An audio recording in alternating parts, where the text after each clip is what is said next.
Jadi begini Pak, betul kita memang termasuk punya mata air yang sangat kaya ya. Air gravitasinya sangat kaya. Di Ciremai itu ada 750 titik. Banyak sekali titik-titik air. Dan titik air itu secara existing betul banyak. Tetapi begitu mau kita kelola, begitu kita mau aktifkan menjadi pelayanan air minum, itu butuh investasi. Nah, butuh investasi, butuh biaya, dan ternyata biayanya itu tidak kecil. Ya, biaya setiap pengaktifan sumber air dari hulu ke hilir, ya, itu hitungan kasar lah gitu ya. Per orang itu mungkin 7 sampai 10 juta, 7 juta sampai 10 juta per orang itu. Jadi kalau misalnya kita punya 50 liter nih, mau kita pakai 50 liter.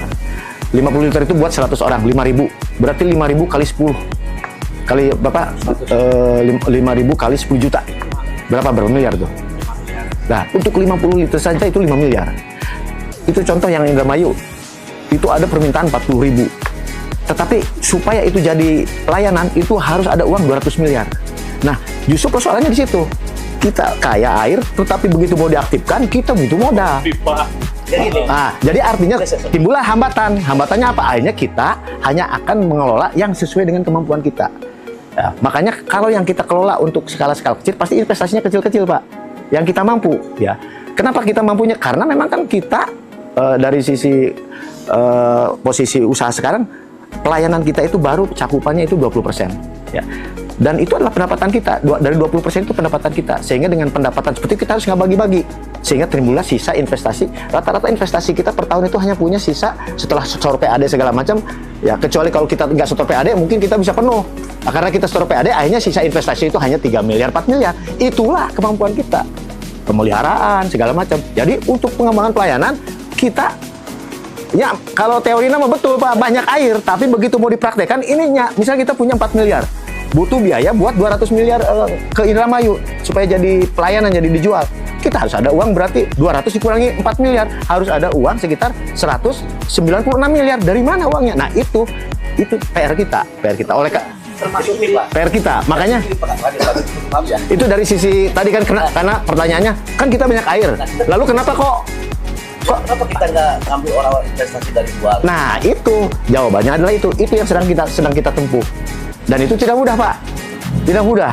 Investor itu bercampur. Ada investor bodong, investor yang nggak karu-karuan, ada investor bonafit. Semua juga datang ke kita. Kita filter, kita cari yang benar-benar bonafit. Berapa kali kita mengalami kegagalan mau kawin dengan investor nggak jadi. Karena nggak jelas, segala macam. Bahkan ada beberapa bagian yang kita sudah agak ketipu gitu ya. Sudah ngeluarin biaya buat komunikasi, tapi sampai akhirnya kita bisa mendapatkan. Setelah beberapa tahun kita mendapatkan, nah yang Indramayu itu alhamdulillah, yang Indramayu itu sekarang bukan dari SMB, itu adalah investor lepas. Nah, saya ingin klarifikasi soal SMB, karena banyak orang yang berasumsi ya, tapi tidak menanyakan ke saya. Itu saya nggak suka itu sebetulnya. Kalau mau nanya aja ke saya gitu. SMI itu tidak ada kerjasama PDAM dengan SMI. Sempat ada penjajakan, tidak jadi, batal. Kenapa? Karena syarat yang diminta itu di luar kemampuan kita. Kita tolak. Kita akan mencari skema lain, yaitu dengan cara kerjasama investasi yang tidak mengikat, yang tidak membebani gitu. Karena kalau dengan SMI kita harus memberikan bunga. Jadi saya sekali klarifikasi, SMI tidak ada. Ada isu bahwa pipa PDAM jebol yang dicelengkan sehingga mengakibatkan longsor, benar atau tidak? Jadi dibalik, longsor menyebabkan pipa PDAM jebol gitu. Jadi longsor ninggang pipa putus. Nah, setelah pipa putus, cairannya nyembur. Ya mungkin air itu memperparah keadaan gitu. Iya. Apa? Bukan longsor yang kemarin. Bukan. Udah awal, udah lama. Pipa PDAM di kawasan Cilengrang, Air Putih, pipa PDAM bukan itu Pak? Lalu di mana? Enggak, pipa kita enggak pipa putih. Masa pipa PDAM menyebabkan longsor? Saya nggak masuk akal itu. Aduh, pong pipa damang-damang bae ya masalah tiba saya tage. Longsor ninggang pipa pegat. Yang kita alami bahwa itu pipa itu tertimpa longsor, putus gitu. Intinya kita akan usahakan. Ini kan belum berjalan, Pali. Ini masih flashing out, masih kan untuk langsung ngocor langsung jadi duit. Gitu sabulan mah diantep lah kan cair gitu. Belum berjalan. Nah, baru nanti mungkin akhir tahun itu baru berjalan. Ya, baru terjadi payment lah, transaksi. Iya. Sekarang Yang Cirebon sih berarti ada penambahan untuk PAD juga, Pak? iya. Tapi itu masih wacana itu. Kan udah datang. Oh, yang itu, yang kemarin. Oh, ini berita ngobrolnya beda lagi ya? Iya. Nah, jadi kemarin itu alhamdulillah ya berkat Pak Bupati ya. Pak Bupati luar biasa melakukan approach ke Pak Wali Kota baru sehingga proses negosiasi yang sedikit alot itu bisa direspon cepat oleh Pak Wali Kota baru sehingga Pak Wali Kota baru dan Pak Bupati kemarin dalam waktu yang demikian singkat langsung mengadakan summit ya, KTT summit lah Bupati dengan Wali Kota di Bandung, dan luar biasa, biasanya itu tidak formalistik ya, jadi melalui komunikasi informal bisa terjadi, itu luar biasa saya, dan langsung putus kemarin itu, langsung putus ya, akhirnya Cirebon alhamdulillah mengikuti skema yang kita sodorkan. Jadi dengan skema yang kita sodorkan itu Cirebon mulai saya secara administratif saya kurang paham ya, nanti Bapenda yang berkomunikasi mungkin dengan pihak Bapenda di sana kapan mulai itu pembayarannya, tapi yang jelas berdasarkan kesempatan kemarin kita berarti ada peningkatan PAD ya dari kompensasi Cirebon itu dari 5 miliar menjadi 7 miliar. Ada menjadi 5 miliar lebih, 7 miliar lebih lah. Jadi totalnya kenaikannya sekitar 2 miliar lebih lah. Ada pembulatan segala macam. Itu kira-kira. Jadi itu adalah satu hal yang sangat berarti sekali ya. Mengingat sudah berkali-kali dilakukan 1 tahun bahkan 2 tahun terakhir itu tidak ketemu-ketemu ya. Dan sebetulnya perlu kami sampaikan kepada teman-teman, posisi Kuningan ini sudah cukup banyak mengalah. Kenapa saya katakan mengalah? Sejak perjanjian pertama 2009 ya. 2009 itu kan perjanjian pertama tuh. Waktu itu tarifnya masih Rp80. 3 tahun kemudian 2012 naik jadi 110. Di dalam klausul perjanjian setiap 3 tahun itu dilakukan evaluasi. Nah, dari 2010 selama 9 tahun tidak ada evaluasi.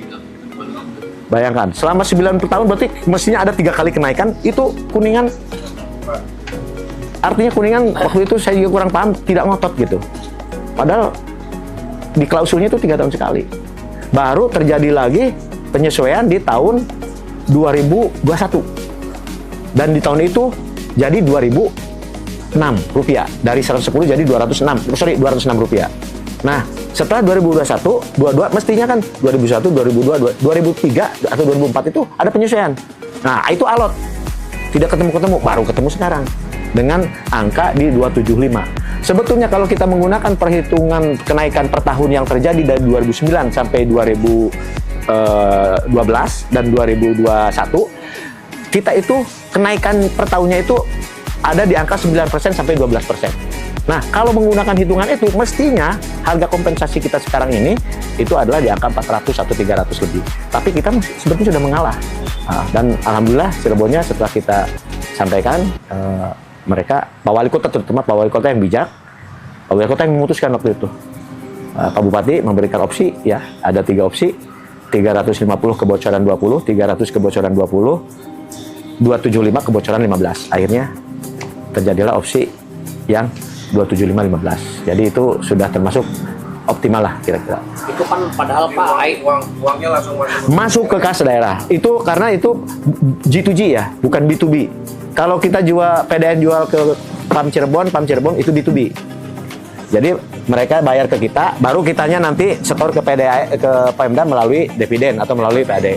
peran PDAM sebagai fasilitator Ya kita memfasilitasi. Sebetulnya itu Pemda dengan Pemda, tapi kita ikut. Pak, pendapatan global jadi dari kerjasama dengan Cirebon dengan Indramayu terus dari PAD juga ya? Ya, kalau yang dengan Indramayu itu B2B, nanti mekanismenya adalah antar PDAM dan PDAM nanti setor dalam bentuk PAD, dividen. Kalau yang Cirebon mah itu adalah G2G. Jadi Pemda Cirebon langsung bayar nanti.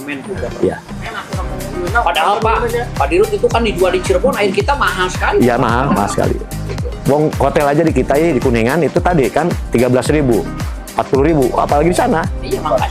Mungkin udah di atas 100.000. Kita masih 200 sekian rupiah itu harus.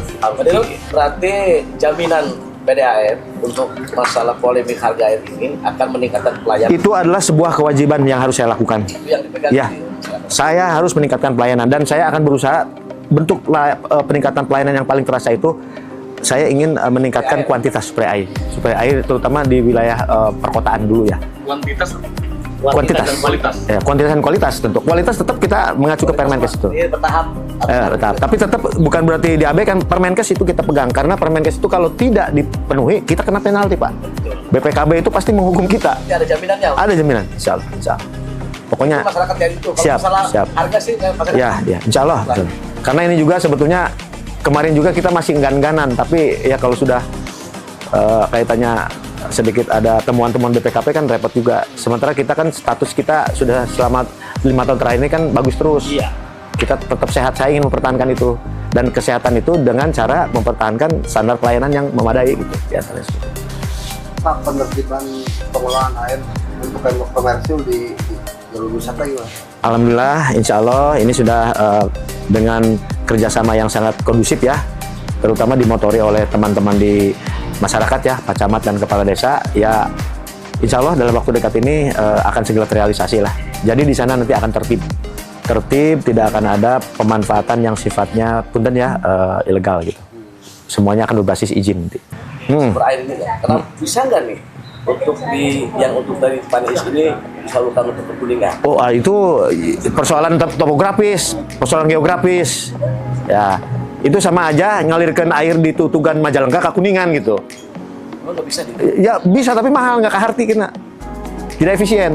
Yang maka Dharma wah disalurkan. Bisa secara teknis mungkin pipanya bisa ya pipa vertikal segala macem lah gitu. Tapi engke jatuhna supaya eta katutup hargana meureun kaliterna kudu 30.000 gitu. Ya kan seperti itu kan. Itu kenapa harus repot ke sana? Mendingan jual ke Cirebon. Masyarakat banyak pertanyaan di sini. Iya. Iya, itu jawabannya gitu. Makanya lebih efisien ke Cirebon. Nah, kalau ke Cirebon kita ngambil uangnya. Karena memang jalurnya airnya. Iya, ke Cirebon. Bawah depannya. Justru karena itulah makanya kita bisa harga di bawah harga batas. Kan itu harga di seberapa tahun di bawah itu. Kenapa disubsidi dari sana? Jadi tidak berarti kalau airnya di kita harus kita yang minum gitu. Itu. Kalau airnya susah mah ya udah jual aja, tapi pendapatannya dibawa ke kita. Selama ini berarti titik si mata air itu kebanyakan di utara. Iya betul, yang gede-gede itu di sana. Ya, saya kasih tahu, yang dipakai Cirebon itu ada satu sumber itu 1000 liter. Ada yang 700, itu yang kota Cirebon itu yang saya bilang pipanya 28 in, itu paling gede itu. Orang makan paling gede kayak 100 liter, 200 liter. Itu bagai curug mangkoknya cuma 500 liter, kita juga kebagiannya 50 liter. Tapi mereka itu 1000 liter buntel diuyup sekabeh gitu kan itu. Karena kurangnya menurut gua ada cai mah pasti ngalir depannya. Ya ngalir cai mah. Ai cai mah ada pasti jalan bae gitu. Anu mudun. Nah, lamun misalnya cai eta dikaurangkeun teu, dijualan teu nya kan itu teh gratis beureun. Gitu. Itu anu kadang-kadang masyarakat teh paham. Eta Pak Boy intinya. Jadi karena kendala geografis yang membuat pengelolaannya mahal, kalau dipaksakan ke sini itu pasti harganya mahal. Geus diberitakeun di tiap ieu ge. Sering Nurus, Aina nurus. Oh gitu. Nah, oleh karena itu saya untuk yang kaitannya Kuningan mah optimalkannya yang kebetulan punggungnya ada di sini. Geografis. Nah, itu yang sekarang saya prioritaskan. Oke lah yang di sana saya juga garap, tapi saya memenuhi yang di sini sekarang yang saya prioritaskan. Makanya saya yang beli 4 titik itu semuanya ada di punggung ini untuk tadi mengatasi persoalan anak ayam mati di lumbung padi tadi gitu. Pelanggan kan 30.000 di Kuningan harus bisa ngangkat wakil direktur. Ini kan sudah lebih 40.000, kenapa tidak? Enggak Pak, jadi batasnya itu kalau ukuran yang itu kalau nggak salah 70.000, 60.000 Pak. Bisa ngangkat wakil. Jadi enggak, maksudnya struktur direksinya itu boleh. Lain harus ya, boleh. Diperbolehkan. Diperbolehkan. itu mah wantap baru. Mendingan mana tuh, Pak? Diperbolehkan. Kalau sudah batasnya kalau nggak salah 70.000 Pak. Tapi tetap aja Pak harus. Bukan. Pan ayo anyar, Permendagri anyar loh sekarang. Nah sekarang ini saya lagi workshop juga. Ada Permendagri baru yang terkait dengan kesehatan robah gitu. Jadi boleh itu, tapi maksudnya berarti kalau boleh kan tidak harus. Kenapa? Kalau kita nambah direksi, nambah dewas, itu kan nanti berbiaya Pak. Ya.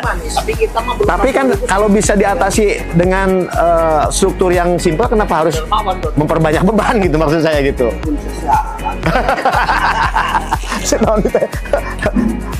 Jadi saat ini menurut saya masih bisa tertangani dengan 53.000. Nggak tahu kalau sudah 100.000 SR-nya seperti Indramayu atau Bogor, ya itu sudah. Satu juga. Iya, itu mungkin sudah cakupan pelayanannya udah mungkin ke hampir 32 kecamatan, itu lain soal gitu. Kita ya. Karena kita kan prinsip efisiensi juga harus dipertimbangkan karena